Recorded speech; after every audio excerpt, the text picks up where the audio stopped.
Okay, so today I'm quite excited by this creation in front of me. This has been, I've sort of semi-put it together already for you. But the weather outside is glorious. Spring seems to have finally arrived in the UK, which is really nice. And this coming weekend is Mother's Day. So I wanted to do something that was kind of slightly feminine, slightly lovely, and still really interested in the whole no floral foam concept. And wanted to put a table centre together that wasn't just fresh flowers, and also that it didn't use oasis.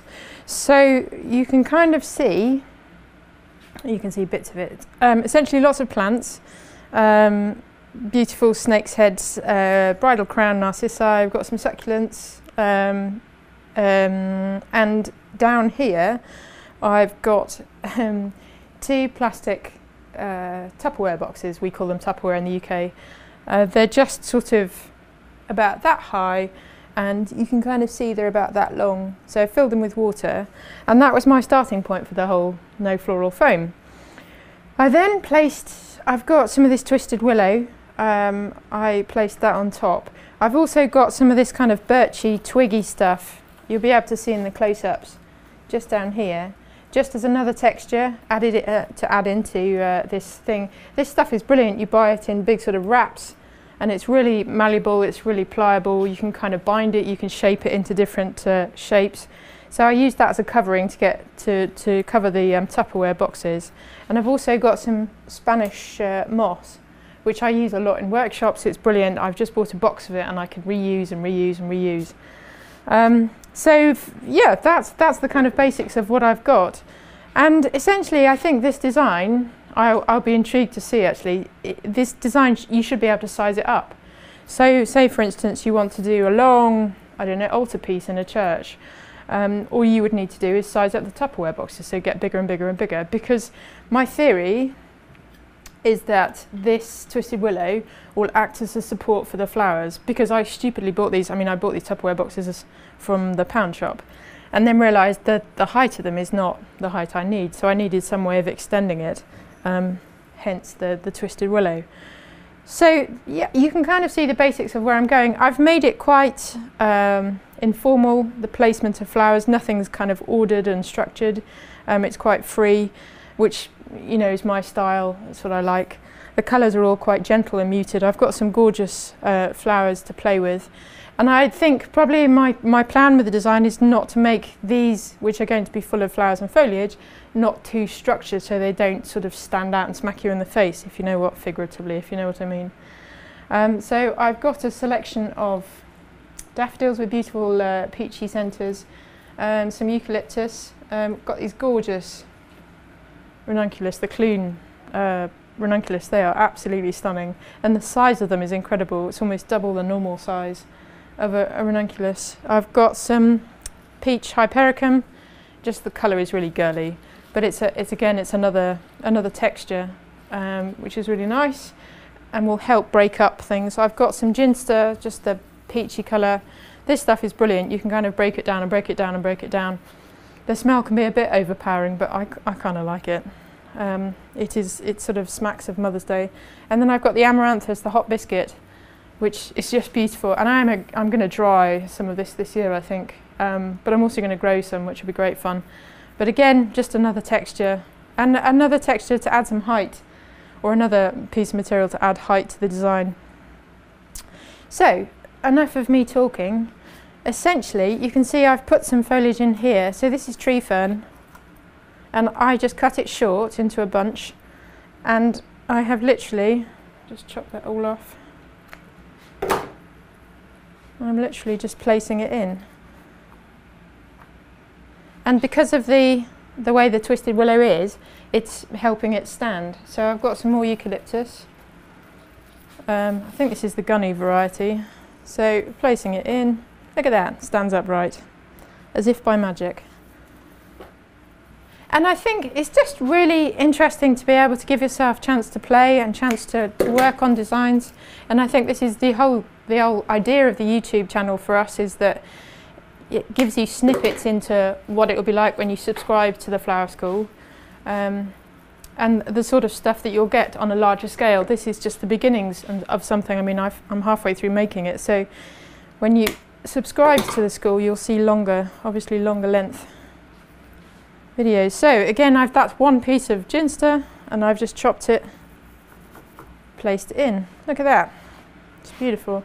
And so you can probably see, but I don't want to have huge blocks of colour because these plants are all quite delicate. I don't want to have that sort of defined look in the middle. So breaking it up with foliage is probably quite a good way of doing it. So with the tree fern, chopping it short and popping it in. And actually, if you were to do a larger scale piece, think how easy it would be, because you're bunching stuff up, you're buying wraps of stuff, you're bunching it up and you're putting it into place. And you're making it easier on yourself because you've got plants as well to space out, which I think is great. I'm all for making things easier for yourself. Nice. Put some more Hypericum. So just three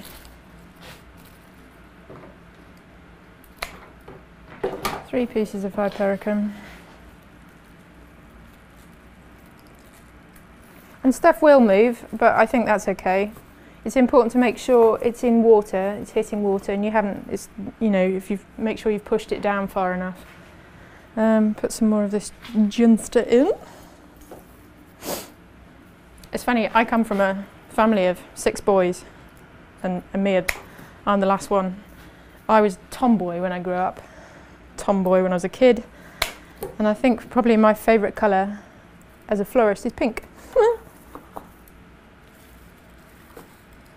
Cool. And it's funny how your tastes change, I think. I equally like orange and purple, so go figure. I've got some large leaf eucalyptus, breaking it down. And the thing is, in a sense, you don't want to use delicate stuff, single stems of delicate stuff, because it's not going to help your process really. You want stuff that's fairly bulky, but not bulky, like, for instance, I don't think I'd put, chrysanthemum blooms in here. I think that would be too overpowering to the design.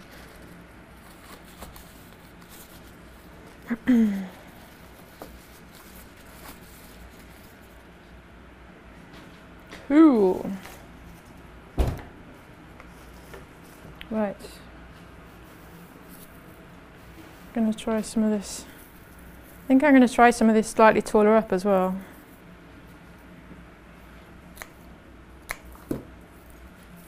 Just to give it some.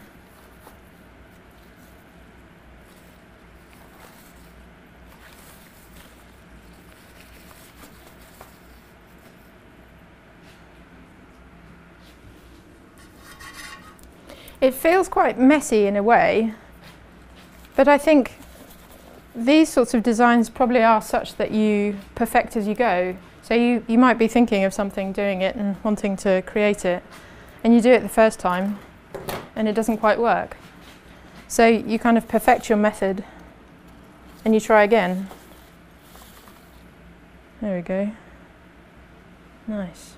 And I think probably what helps, this one's side slightly easier because I've got more of the twisted willow in, so that's probably a knack. Right, let's put some more ginster in.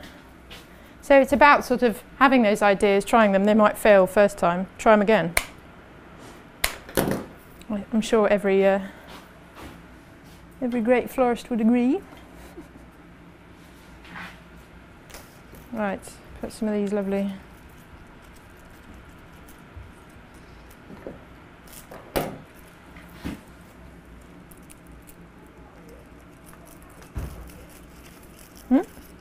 Right, because these are so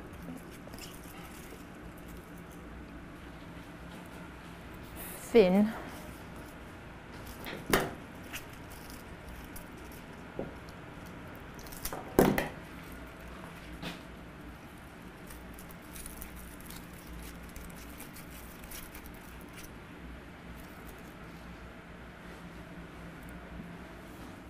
And I think The important thing as well is to keep walking around your design. I mean, I can't do it at the moment because I'm creating it, but I will when I'm finished. It's sort of coming around to the front of it and seeing what it looks like, then coming around to the sides and seeing what it looks like. And you'll find as well, because I feel like here it's getting too flat, so I want some height coming in here to balance out this and this. That's the important thing about walking around your design. So if you say, for instance, you're in a church, or you're designing straight into a venue or something like that, then it is really important to see what it looks like from the front, see what it looks like from the back, get that all-round view.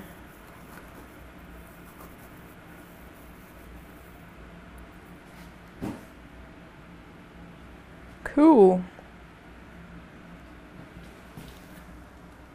Oh, quite nice.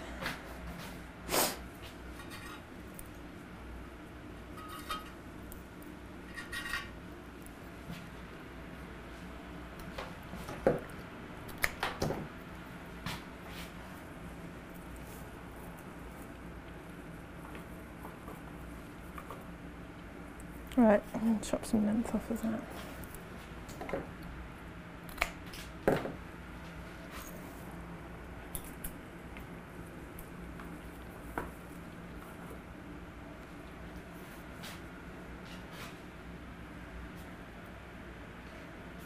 Nice. Right, I'm going to put some more fern at the end here.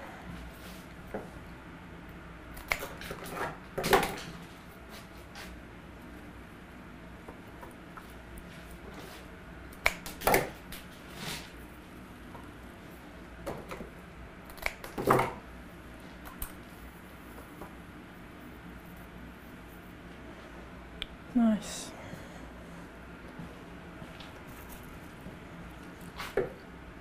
Wrench off.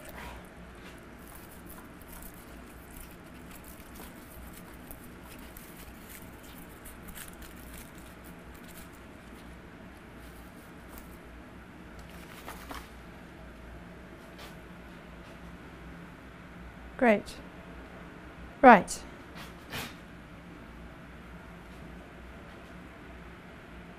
I think I'm going to put some of these ranunculus in. I'm just going to grab some more of this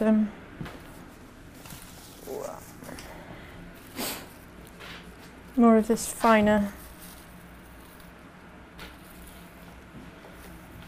eucalyptus. It's interesting, I think, as well, balancing shapes.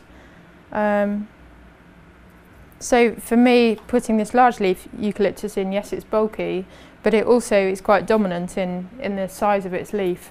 And I guess that's just something that you learn by practice, is to break up those larger shapes, if that makes sense.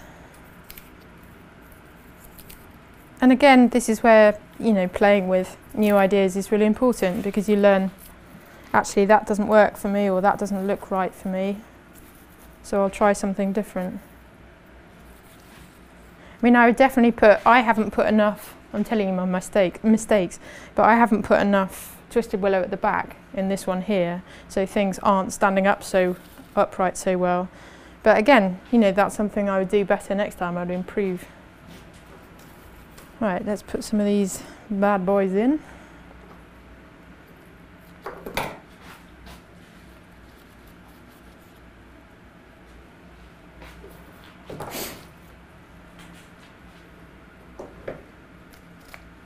But the nice thing is, I think the really satisfying thing is that there is no oasis in this design, and it's a design that could quite easily be sized up. It's relatively straightforward to set up. There's probably quite a lot of mechanics you would have to take into a venue, but it's doable, which is nice.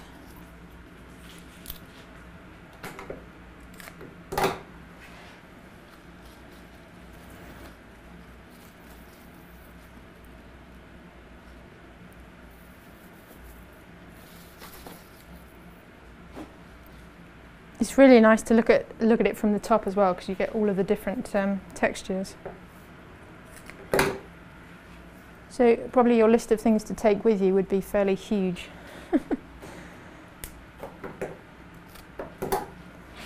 All the things you'd need to remember. But actually, thinking about it, a lot of this could be done ahead of time. So you're planting everything up. You know, I've used some flat moss and I've just edged the plants with them because I think it looks nicer. You know, all my containers were ready. I'd got all the twisted willow ready. So it's not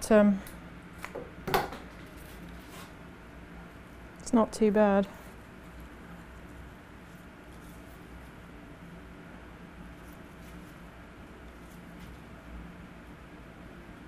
Right, I'm going to put some more. That one's not playing ball.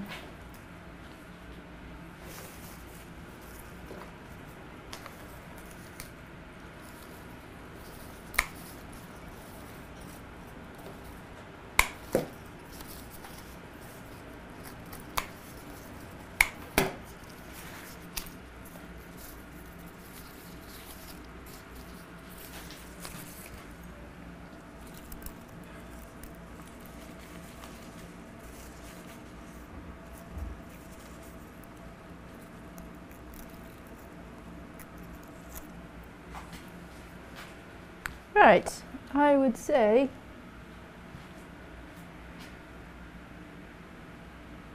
that's pretty cool. I might just add, have I got any more? Yes.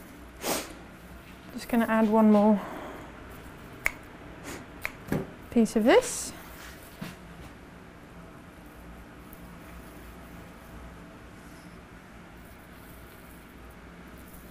And there we go. So I haven't looked at it from the front. I mean, maybe there'll be some gaps that I would come around and fill in, but it gives you an idea of what this design could be on a larger scale. But it's just another simple technique that doesn't use oases. So this could go, this would be a beautiful thing to have on a ceremony table as the bride and groom come forward to sign their register, or you know, to say their vows. You could have something like this on a larger scale in front of them. That would look stunning. You could have it as an altarpiece. Crikey, you could do it anywhere. And it could be, I mean, I've done weddings where they've just been, it's a smaller group of people and they sit around a large dining table. I've done garlands for the centre of the table, but this is something that you could just, I mean, you could do a 6-foot jobby. That would be no problem. And again, it's probably just planning ahead of time. You're thinking about what you need. You've bought the trays of plants that you need, and you construct. And you just need to contact the venue and say, look, I'm putting this into place. I'll probably need half an hour to put it together. Can the room be ready? So it's just advanced planning to think about that. But enjoy. Go have a play. Why not try one yourself and see what you come up with? But if you've enjoyed this, do subscribe to our YouTube channel, and also go click on the Young Blooms Flower School website, and there's more examples of tutorials that you can get there and you can get involved. So enjoy.